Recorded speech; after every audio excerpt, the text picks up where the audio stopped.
Welcome to today's lesson, and my name is Boss ECDE, your tutor today, and we're going to look at the sessional papers. I would request you to read the introductory part of the sessional papers. Your time, welcome. These are the government policy layout established by the cabinet and published in the Kenya Gazette. Example session paper number 6, 1988 states the need for education to children of 3 to 5 years should be catered by the local authority controlled school. The government established training and employment scheme to the ECDE teachers.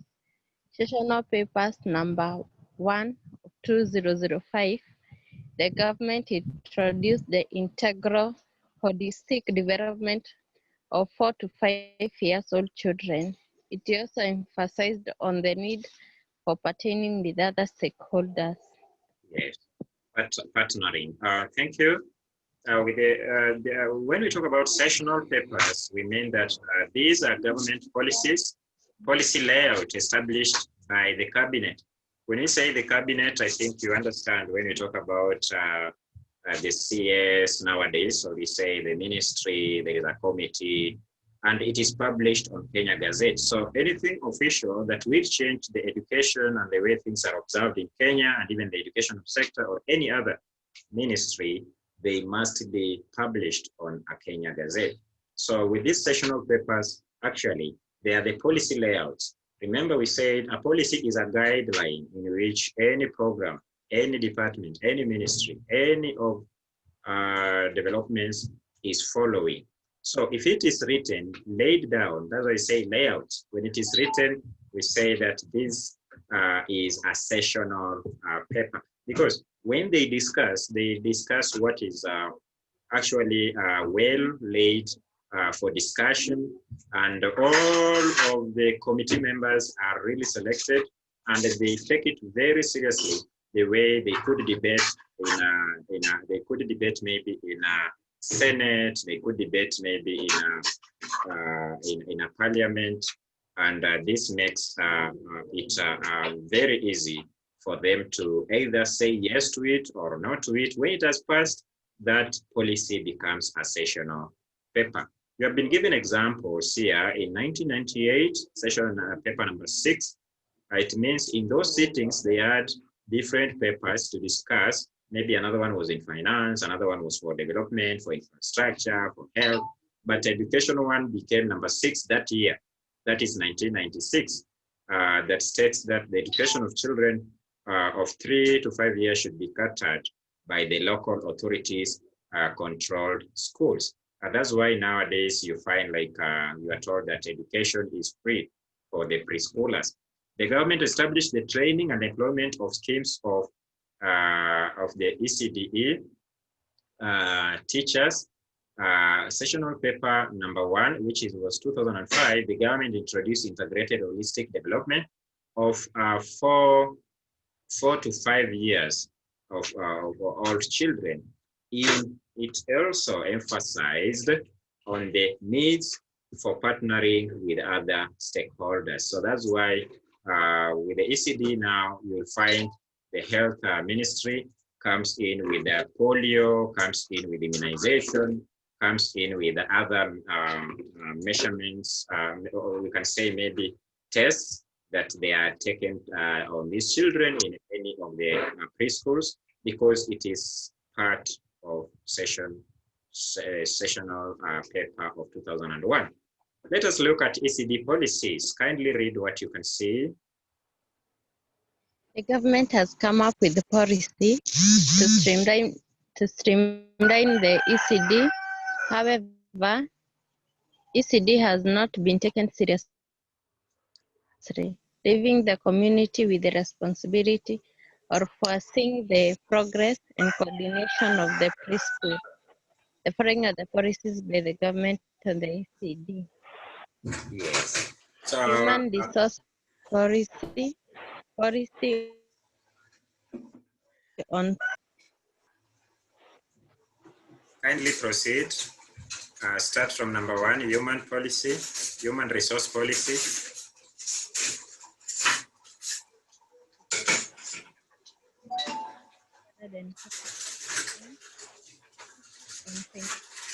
Okay, kindly proceed.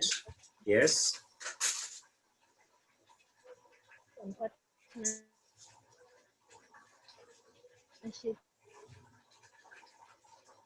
advocacy, policy on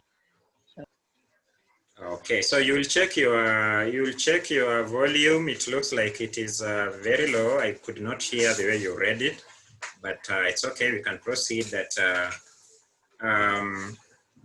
ECD policies. The government came up with the policies to streamline ECD. Remember, ECD has been lagging behind other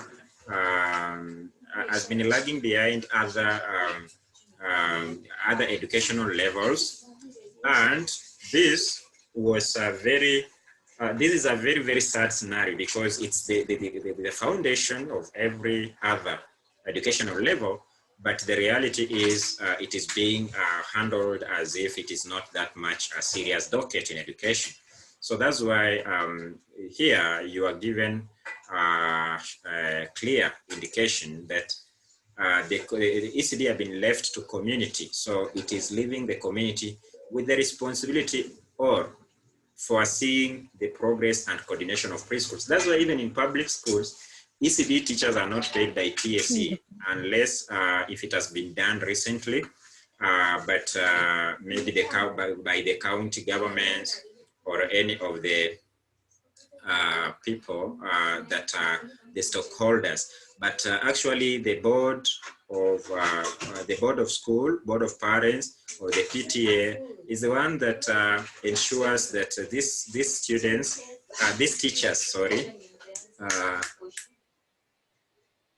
these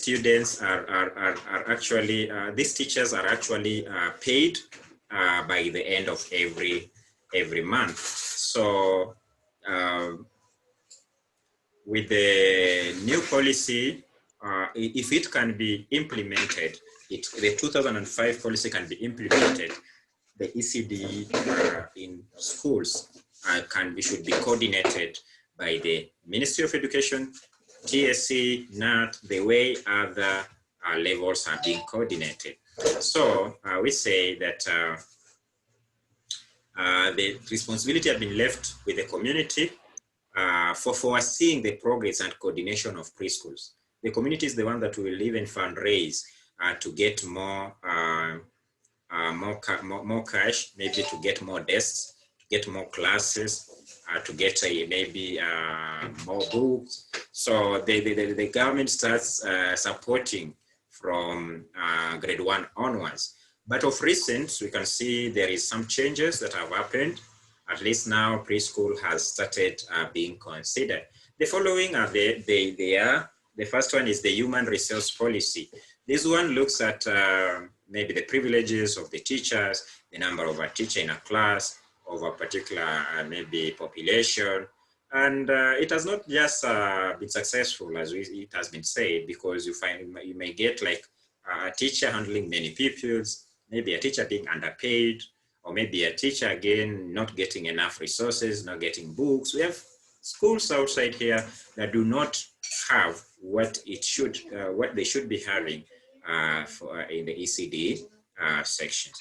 And then when you look at the second one, the policy of standards and quality assurance. So this looks at the health coverage. This looks at the insurance. Look at the NHIF, NSSF, any other support that every teacher should get. And even beside their own, we should also look at things like the qualification of teachers. Are they up to what the ministry requires them to be? Or maybe should we say that they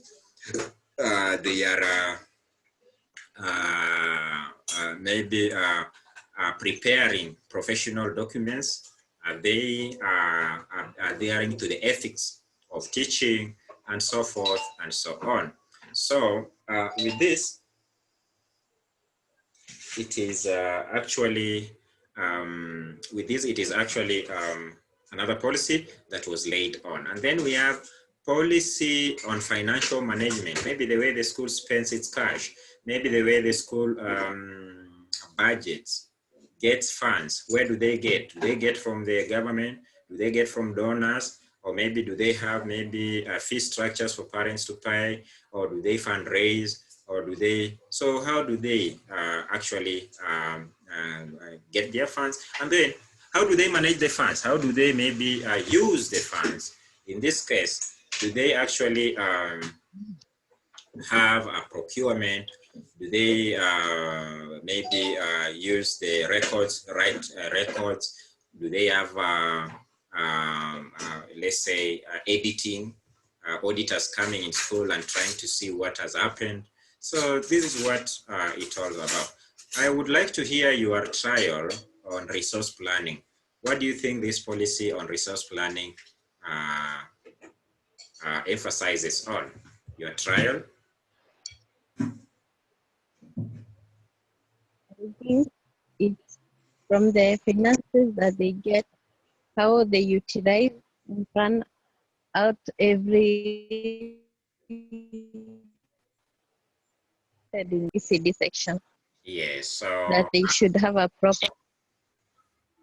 Yeah, they should be having a proper plan, maybe showing how the resources will be utilized. What about number 4, policy on partnership and advocacy? How do you actually understand this?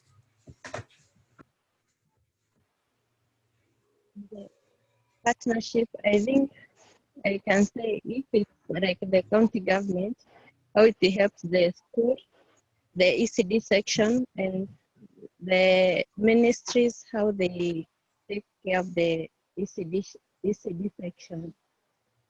Yes, yeah, that's right. For example, the Ministry of Education partners with the Ministry of Health. They can assure that the health status of children are okay. Maybe the Ministry of Infrastructure, if there is any, they ensure that maybe roads to those schools, or maybe engineers are sent to new classes or building or structures that are being erected. So you realize that it's something that and requires partnership. What about maybe partnership with something like donors? You have seen Lotto, you have seen Safaricom, you have seen other organizations.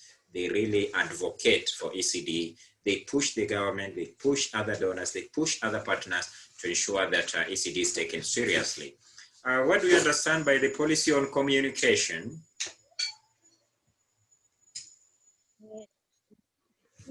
This can be the channel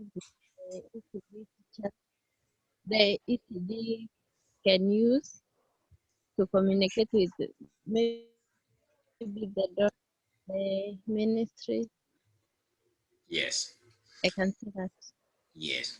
So policy on communication, this means that actually the mode of relaying information from the top office to ECD centers, again, allowing even them, the ECD centers to give feedback, also allowing ECD centers to network among themselves. They can find the way they can work with the other ECD centers around or afar from their locality.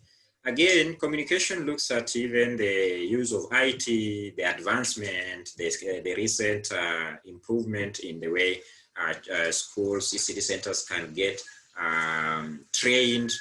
And that's why we even look at the CBC, the new curriculum. So actually communication is also broad. Your own understanding will do best. Then this comes to the end of this lesson.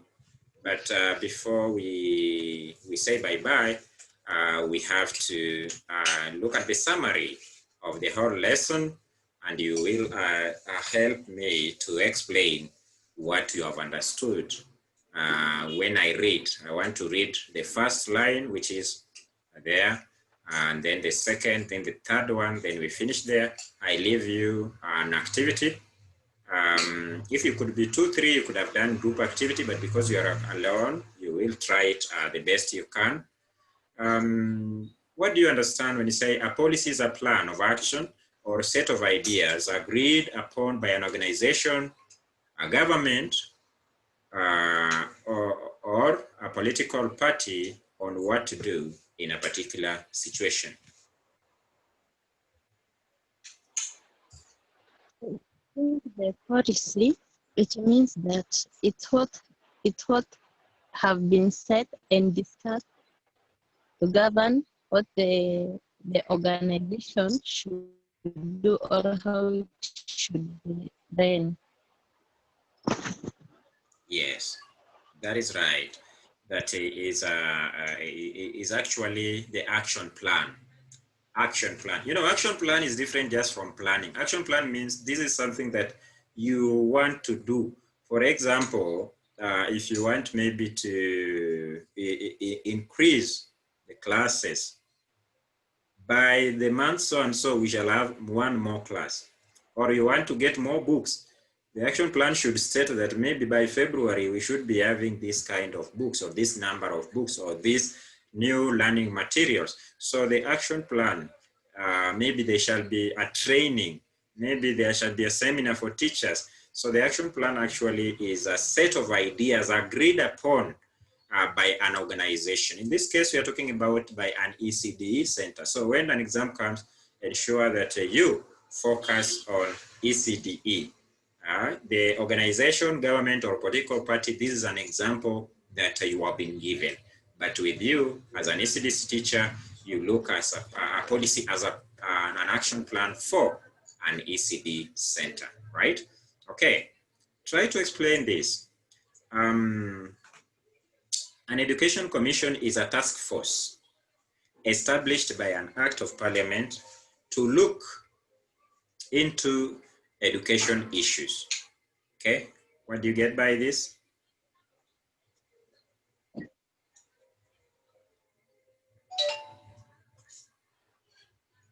I think if I can explain, I can say it's a commission that looks into the issues that affect the ECD section. Maybe the way the running is conducted, the way the way running is conducted in the institution, if there is the feeding that the commission is able to look into all those issues. Yes. I would like you to understand, like, an education commission is being formed, especially when there is a very much strong need and urge to have a change in education sector. And in this case, when you're talking about ECDE, this is what will relate to ECDE. For example, let me give you an example of what is happening in the country about maybe maybe a governor being investigated. You see, there is a group that is very serious there. There is a committee that has been seriously appointed to follow up to the end of the matter. So that is what we call, that is an example of a task force.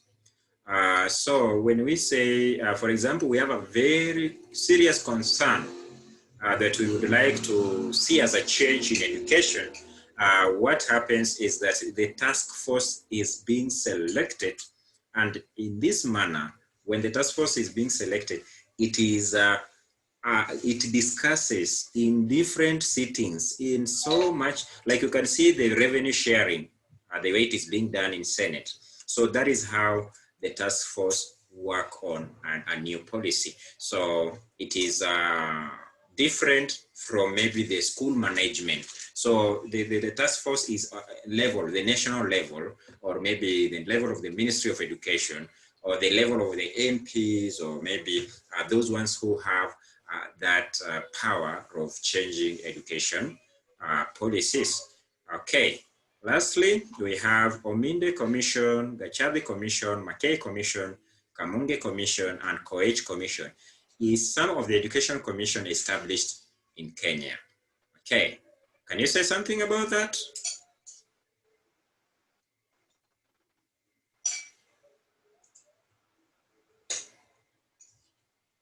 I can say commission, and I can say in the Media Commission, they were more focused on the curriculum, and they tried to evaluate the responsibilities of education, and that the only recommendation that they came up was that the, the ECD sections should be more of child-centered. Yes, that is right.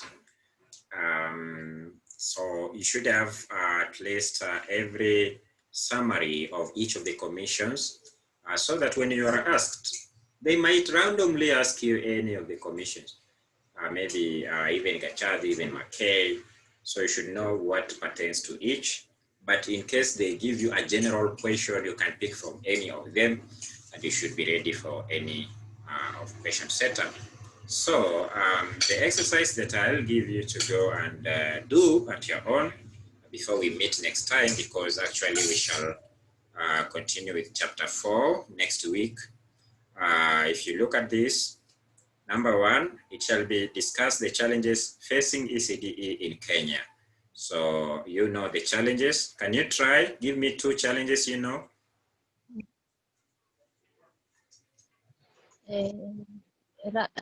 Lack of enough learning materials. Yes. The Another one.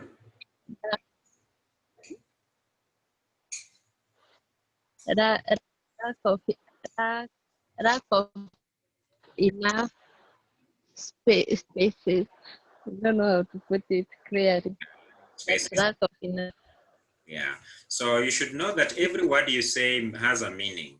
When you say, for example, lack of learning materials, I will say you replace it with lack and say insufficient learning materials. Inadequate. Yes, because when you say lack, it means they don't have learning materials. Maybe they're just going there and they have nothing at all, nothing. So they have, but whatever they have is not enough, or either outdated, or maybe it is not the CBC one, is not the recent one. So you should say insufficient, meaning that it is there, but not enough. You see, if you want to talk about maybe insufficient, don't say lack of learning space. So it means maybe when they are going to school, they learn outside the gate. Not true. So they get to class, yes, but there are too many. So it means there is a small space. So we should say insufficient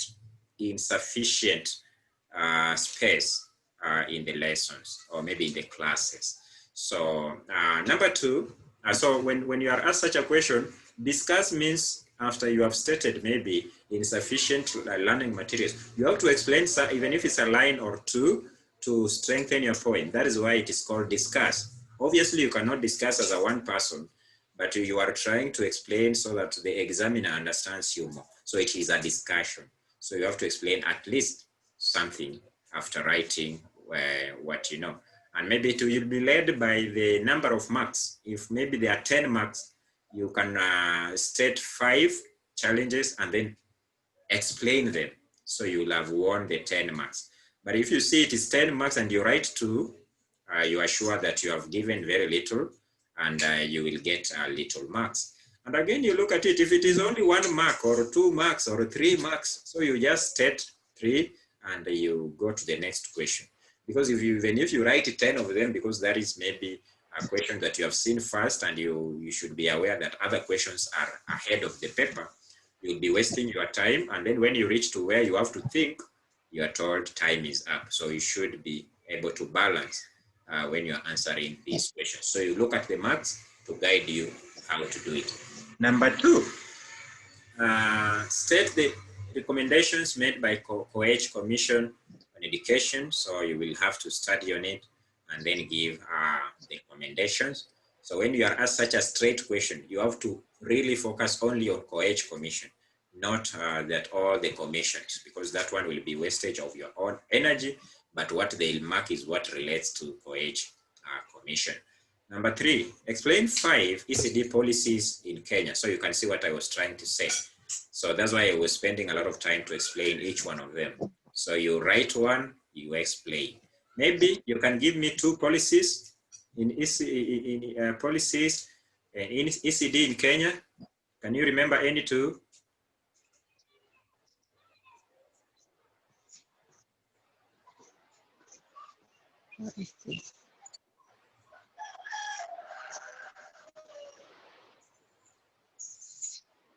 Okay. Can you remember any two?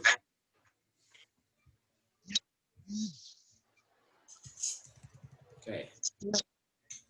Okay, let me remind you, they are here. Human resource policy. Resource on standards and quality assurance. Policy on standards and quality assurance, policy on financial management, policy on resource planning, on partnership and advocacy, and then policy on communication. So the main things to know there is maybe, like I say, policy of human resource. On human resource, this means it relates with teachers. We have quality, we have financial management, we have resource planning, partnership, and advocacy, and then communication. Then lastly, differentiate between education policies and education commission. So you'll have to go study well, see the difference between education policies and education commission. So do you have any question today before we wind up the lesson?